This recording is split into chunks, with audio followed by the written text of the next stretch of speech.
Есте даңқы қыршындардың қалды ма, 86 ерлігім ай ең соңғы. Сөз Болашақ сарайының басшысы Балташева Айнагүл Қыдырбайқызына беріледі.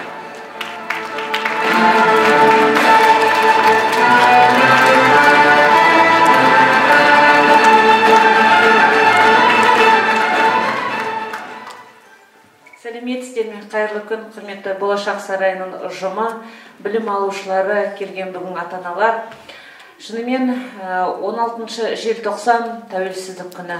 Жаңа атап өтті, бұл тәуелсіздік күні бізге Мұхаммед Мерекеұлы айтты ғой, бабалардың қанымен, аналардың жасымен, жастардың жалынымен келген тәуелсіздік. Сондықтан да биылғы жылы тәуелсіздік күні, яғни мереке емес, тәуелсіздік күні ол еске алу, осы тәуелсіздікке жеткен, бізді жеткізген жандарды, яғни еске алып, сол жандарға тағзым ету, және барлық білім қандай сала болсын, танымдық, рухани осындай сағаттар өткізу. Жалпы осы азаттық жолында, тәуелсіздік жолында құрбан болған жандарға тағзым етіп, еске алу осындай іс-шаралармен өтіп отыр. Бұны енді біз сіздер өздеріңіз білесіздер, Қасым-Жомарт Кемелұлы Тоқаев, мемлекет басшысы, биылғы жылы 25 қазанда ол декларация қабылданғаннан кейін біздің республика күні, тәуелсіздік, яғни солай десе, ал 91 жылдан бері міне 31 жыл өтіп отыр. Сондықтан да егер біз тарихқа жүгінсек, 31 жыл ол аз да емес, көп те емес. 31 жасқа келген жігіттерге қарап біз айтамыз. Яғни Қазақстанның қаншалықты өркендегені, өскені, жеткені. 31 жастағы жігіттер, олар қандай? Тепсе, темір үзетін жалынды жастар. Сондықтан да бүгінгі күнге жеткізген шынайы осы жас қырандар, жас өмірін қиған, сонау 86 жылы желтоқсан оқиғасында бейбіт өмірде, бейбіт өмір үшін, қазақ елі үшін алаңға шығып, осы күнге жеткізген сол жастар еді. Сондықтан да ол жастардың рухына мәңгілік біз басымызды иеміз.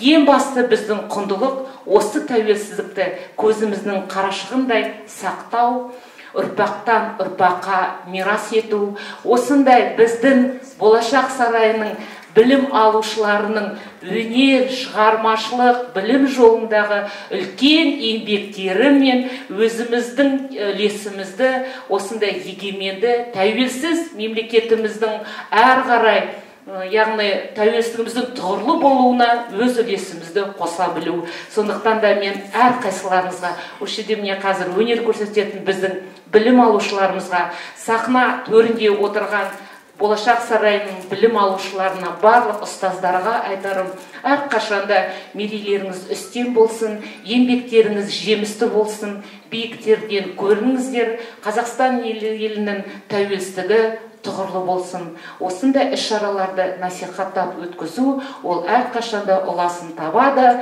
Мен ойлаймын, бүгінгі біздің балаларымыз, жетекшілерімізбен білім алушыларымыздың дайындап отырған іс-шарасы ең үлкен танымдық іс-шаралардың бірі, және осы тәуелсіз күнге арналған біздің қосқан үлесіміз. Назарларыңызға рахмет. Болашақ сарайымен бірге болыңыздар. Балалар, сіздерге рахмет. Осындай іс-шараны бізге сыйлап отырғандарыңызға. Рахмет. Рахмет, Айнагүл Қыдырбайқызы. Құрметті қауым, желтоқсан айында бір сәт желтоқсан құрбандарын еске алып, олардың ерлігін ұлықтаған жөн. Себебі азат еліміз, азат жеріміз, тәуелсіздігіміз бізге аманат. Сол үшін алдарыңызға Аманат атты композициямен Маска театр үйірмесінің білім алушылары мен жетекшісі Жанар Құсайынованы шақырамыз.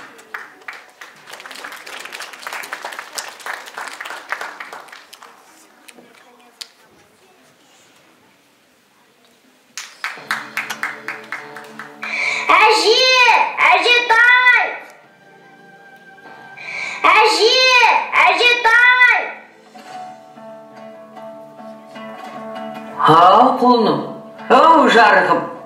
Далада керемет болып жатыр. Аспанға жарқылдаған салют атып, адамдар қуанышқа бөленіп жатыр. Жарығым, Бұл қуаныш тәуелсіздіктің мейрамына арналған керемет қой. Жақсылығымыз ұзағынан болсын. Әжетай, тәуелсіздік дегеніміз не?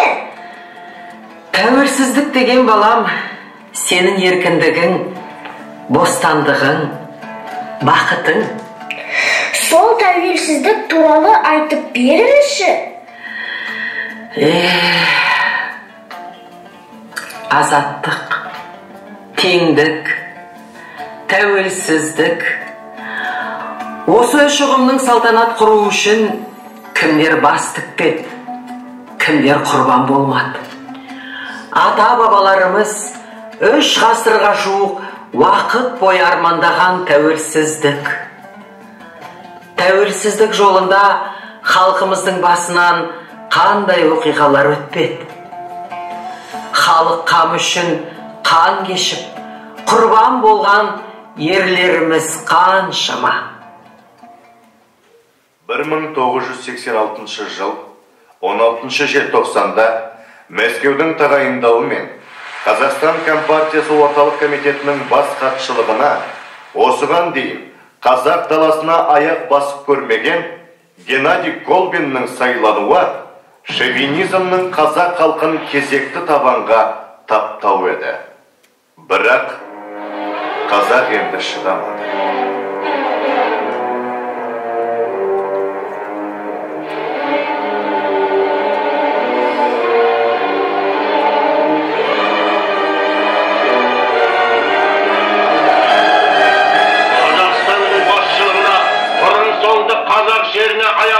Көрмеген, жергілікті ұлттың тыныс тіршілігінен мүлдем бейхабар өзге ұлт өкілі сайланғаны қалай?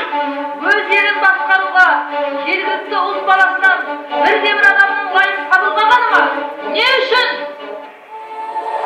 Көкейді тілгілеген осы сұрақтармен 1986 жылдың 17 желтоқсанында Алматының бас алаңына қарай ағылған қазақ жастарының ойында үкіметке қарсы көтеріліс жасау атымен болған жоқ. Әр республиканы өз көсемі басқарсын, ешбір ұлтқа артықшылық берілмесін деген ұрандар ғана көтерген олар, қарусыз, қамсыз күйде өктемшіл билікке наразылықтарын бейбіт түрде жария етті. Бірақ менмен билік қол астындағы бұратана ұлттың өзіне қарсы пікір айтып, бас көтере қалғанына жыландай жиырылды. Алматыға республиканың басқа қалаларынан арнайы бөлімдер және Ташкент, Фрунзе, Челябин, Новосібір, Свердловск, Тбилиси, Уфа қалаларынан әскери күштер жеткізілді. Ұлт намысын жоқтап, көкейдегісін билікке ашық айтқан үшін ғана темір таяқтарға жығылып, сапер күректерінен өлімші жараланған, шаштан сүйреліп, іштен тепкіленген, қақаған аязда тастай суық сумен атқыланып, өрт сөндіргіш көліктердің табан жолында тапталған, улы газға тұншықтырылып, итке таланған, аяусыздықпен арыз орланған қазақ қыздары мен намысы қорланған қазақ жігіттері оқиғадан соң жаппай қудалануға түсті. Қазақ ері азат, қазақ жері азат, қазақ ері азат. Ата-бабам аңсаған азаттықты қарсы алам, жер жаһанға, халымға бостанмын деп жар салам. Азаттықты ұраны, алаш еді жыраны, қалықтайды көгімге еркіндіктің қыраны. Мен қазақпын, қанымен, сүйегіммен, сән салтанат салтымды сүйемін мен. Бақ орнатам осынау кен далаға, мұрагермін, оған да иемін мен. Мен қазақпын, биікпін, байтақ елмін. Қайта тудым, өмірге қайта келдім. Мен мұнда бір түрілдім мәңгі өлмеске. Айта бергім келеді, айта бергім. Тәуелсіз елімді жырлаймын, кейінге серпіліп мұң қайғым. Аллаға сыйынып тәуба қылып, қаламды шабытқа шыңдаймын. Жырлаймын әлемге таратып, барлығын өзіме қаратып, елеулі елімнің ерлігін түн келіп қалса да таң атып, мақтаны шырнаған кеудемде, бақыт та, басқа да бар менде, қиындық келмейді қылтадан, көгімнен көк туды көргенде. Еркіндігім, қасиеттім, қастерлім, өзім барда өзеніңде жоқ жермін. Кеше сен келбетіңді арман ғып, боданыңа бұғауландық бас келдің. Бабалардың басын тікті бәйгеге, аналардың жандарынан жас бердің. Уа еркіндік қош келдің, өзегімді өртке ораған қоғамда. Өзіме, өзім өгей болам ба, алшам басып жиылмаған алталаш. Азаттығым, қадірінде жоғында, саған жету қиын болса қаншалық, сақтап тұру қиынырақ одан да. Алла берген азаттықтың әр сәті аманат қой маған, саған, оған да. Әр атана ұл мен қызына желтоқсан тарихын айтып өсірсе екен. Қанмен келген күнді жан шыққанша ұмытпайық. Тәуелсіздігіміз мәңгілік болсын.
Гүлдей бер Қазақстан биімен өнер көрсеткен Гүлдер халық би ансамблі жетекшісі Елена Буторина қошеметтеп отырайық.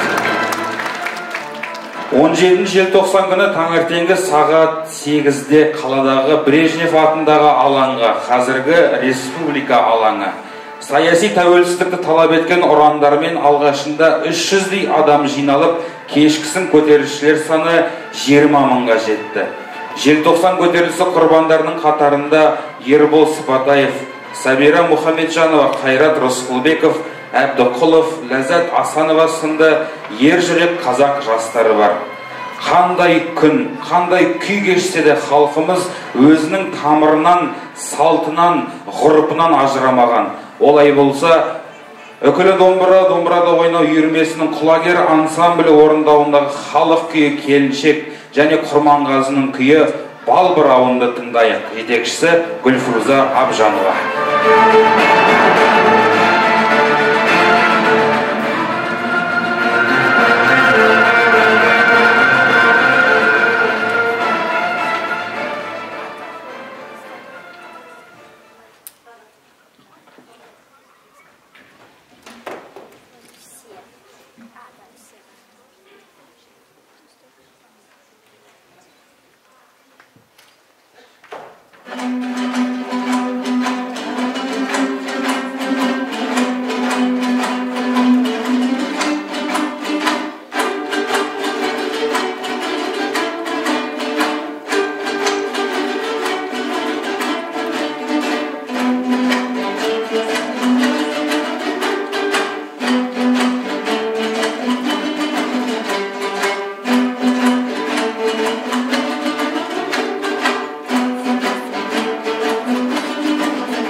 балдақтай қаным бар, бозторғайдай жаным бар.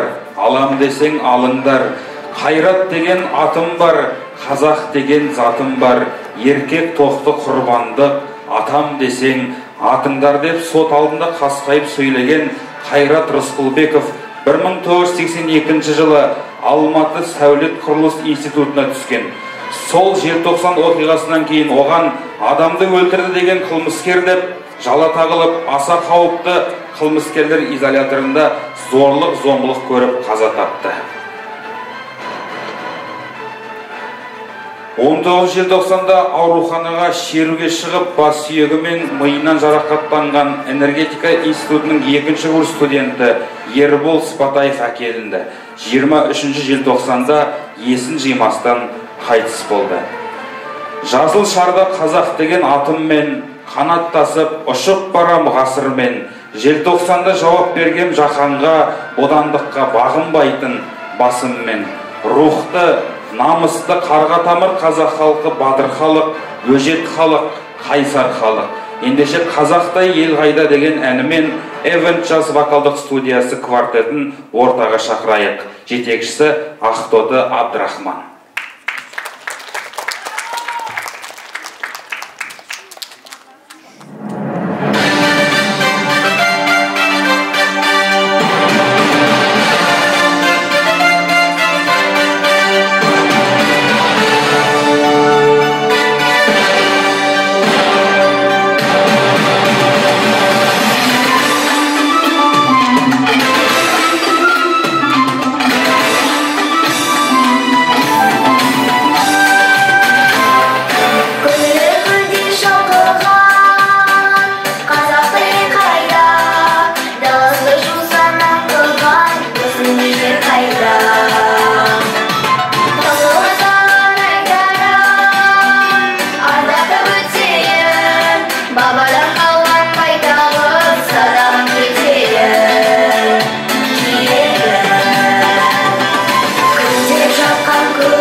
ары тапталмас, қорқаққа бұндай бақ қонбас. Желтоқсан мұзын еріткен сенің көзіңнен аққан жас. Дариға, дүние-ай дариға, жас қыздар сені танима. 16 жастар қыз көрсем, еске алам сені. Сабира деп ақын Алмас Темірбай жырлаған Сабира Мұхамеджанова Алматыдағы жастар шеруін жұдырықтай жүрегімен қолдап, студенттермен бірге алаңға шықты. Училищеден жазықсыз шығарып жіберген қорлығына шыдай алмай, педагогикалық училищенің бірінші курс студенті Сабира Мұхамеджанова жатақхананың өзі тұратын бөлмесінің терезесінен секіріп қаза тапты. Ал Алматының Чайковский атындағы музыкалық училищесінде қобызшы мамандығы бойынша оқып жүріп, еркіндік үшін алаңға шыққан Ләззат Алтынайқызы Асанованың 16 жылдық қысқа ғұмыры да ерте үзілді. Қазақ халқы аштықты да, майданды да, қуғын сүргінді де көрсе де ешқашан қайысқан емес. Бөрідей қабырғасын сөксе де қыңқ етпеген қазақ халқы сан сынақтан сынбады. Ендеше Diamond B студиясын қазақ елі биімен алдарыңызға шақырайық. Жетекшісі Ирида Руслановна.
Sana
Diamond B студиясы.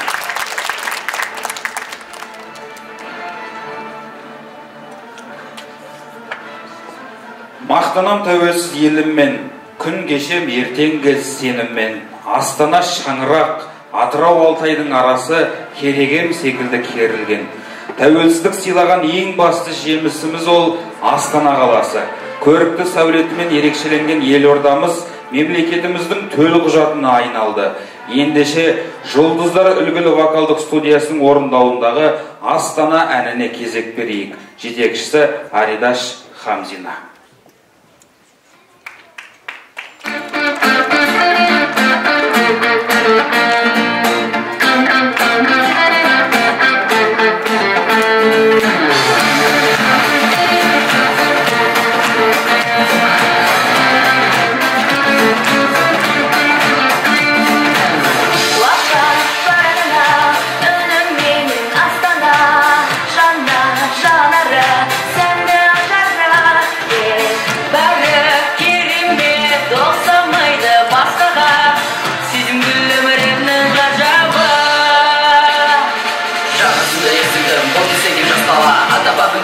Сақтай білген масқала көздірғады сәулеті ақтай берсін дәулетін сенде асқа шақырды жүршақан көрбаға осындай Астана өзіңде мақтана сонда өзіңе шатқана аялаған Астанамыз бақысы басында Қазақстан ғажабыстан бағыстар қасында нұрын тастан Қазақстан бақтымыз расында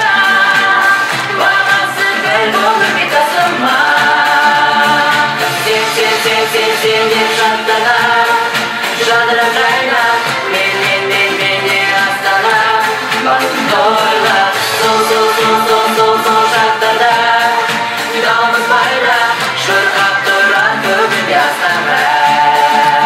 Бұйырға басыңа барбатпай бағым бар, ұл қызы бол қазақта. Келешек сенікі жастар жауында, асуларды алында. Сенімде бір-бірдің екінің үштегенін, бірікті бүтіндік жастар жанында. Аялаған Астанамыз бақысы басында, Қазақстан ғажабыстан бағыстар қасында. Нұры тастан Қазақстан бақтымыз расында, бағасы біл өмірге тасылма. Сен деп жаттана, жадырап жайнап, мен де Астана. Бақытын тойла, сол шақтарда, даламыз байрақ, шырқап тұрар көгінде Астана.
Өткені тағылым, ертеңге сенім бар, бақытты тағдырым, тәуелсіз елім бар. Батырлар ерлігін ұрпақпыз үлгеткен, байлығым, елдігім қараймыз құрметпен. Балапаннан сұңқар құс шығады, кешегі батырлар, арыстар ұрпақтың болашағы үшін, бейбіт өмір үшін құрбан болды. Тәуелсіздіктің жарқын бейнесі, жас ұрпақтың қуанышы, жетістігі. Олай болса, ертең түлеп ұшар кішкентай балапандарды сахнаға шақырайық. Алдарыңызда Балапан би мен Болашақ би студиясы, жетекшісі Айсұлу Байзакова.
Болашақ би студиясы қаттырақ қошемет білдіріп қояйық. Арыстандай айбаттым, жолбарыстай қайраттым, аспандаған байрақтым, қанша жұлдыз жайнаттың, қанша бұлбұл сайраттың Қазақстан, ардақтым деп Ұлықбек Есдәулет жырлағандай, ендігі біздің мақсатымыз ел бірлігі мен тыныштығын сақтау, тәуелсіздігімізді баянды ету. Еліміз жайнасын, жастар өссін, жеріміз құлпырсын деп сахнаға Құлпыра бер Қазақстан әнімен Шамшырақ вокалдық студиясының тәрбиеленушілерін шақырамыз. Жетекшісі Евгения Короткова және Болашақ би студиясының сүйемелдеуімен.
Тәуелсіз елдің еңсесі биік, ұрпағы саналы, заманы тыныш болсын. Жас ұрпақ азаттық үшін жанын құрбан еткен батырлардың рухына тағзым етіп, ел игілігі жолында жастық жалын мен асу белестерді бағындыра берсін.